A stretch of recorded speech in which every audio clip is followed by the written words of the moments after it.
Hi everyone, so the October Humble Choice has been out a little while and there's some interesting choices.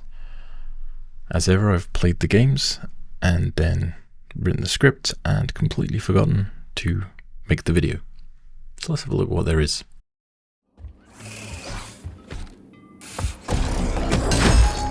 I actually completed this back when it was on Game Pass and I really enjoyed it. The game is somewhat retro-futuristic, like Fallout. It's set in an alternate universe version of the Soviet Union in the 1950s. They discovered the basis of creating an advanced technology, but with 1950s styling, so you have AI and androids, but with Cold War aesthetics.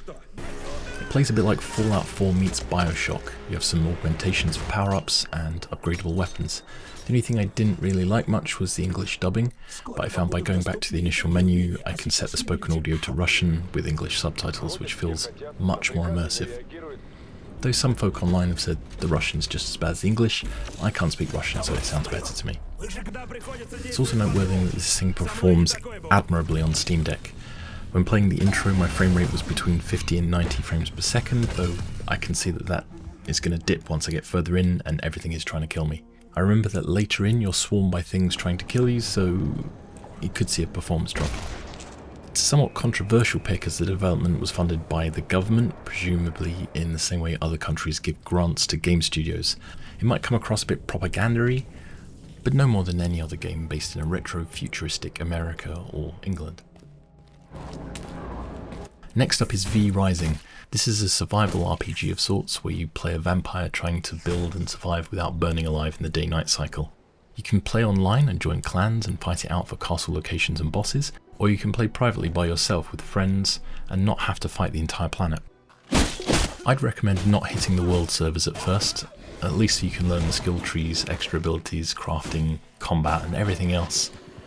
I'm really enjoying this. I think there's a good amount of gameplay to be had, and it plays pretty well on Steam Deck, so I can see myself hitting this on the sofa.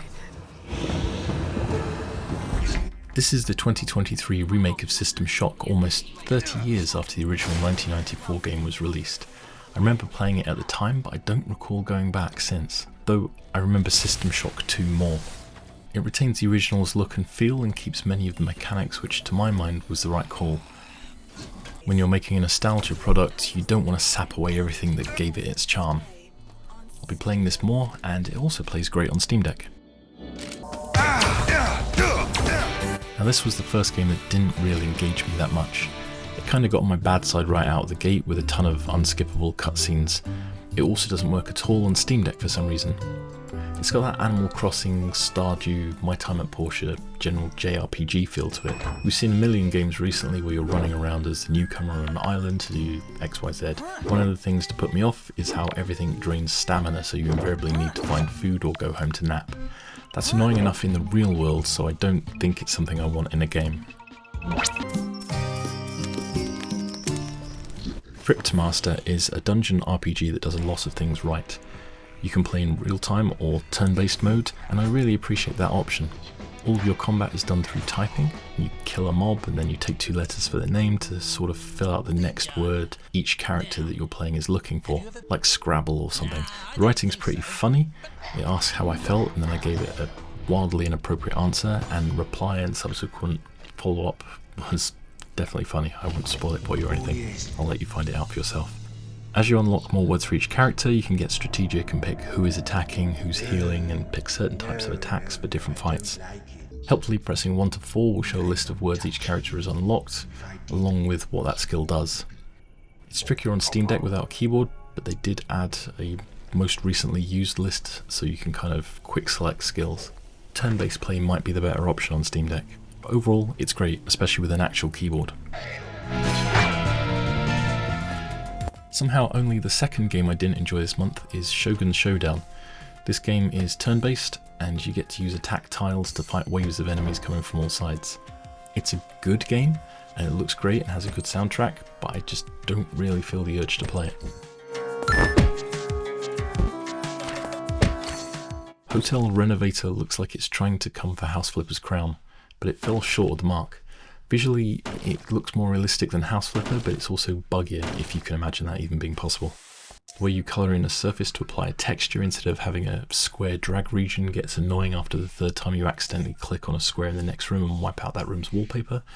And then you have the bug where you need to remove the tile, place a different coloured piece of paint before repainting with your original wall colour for it to actually work. It felt dull and laborious to play, so I'm probably never going to play this again, which is a shame as I do tend to like busy work games. And lastly we have Caravan Sandwitch, not the edible kind.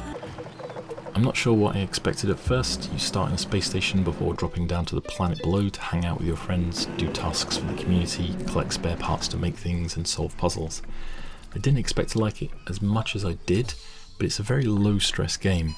There's no combat, there's no fall damage, it's just exploration and relaxation. I really like it and I'll be playing it to completion I think, as it's not too long at around 7 to 10 hours. That's it. I'm not going to bang on about the inclusion of IGN+, it sucks and we all know it. This is the first month in ages where I've liked multiple games, and I liked 5 of them. I may finish Atomic Heart again, but realistically I'll probably not go back to it until sometime next year. Caravan Sandwitch and V-Rising are going to get a good amount of play from me, and Cryptmaster and System Shock will probably at least get a few more hours of my time, as they're both doable in about 12ish hours apparently.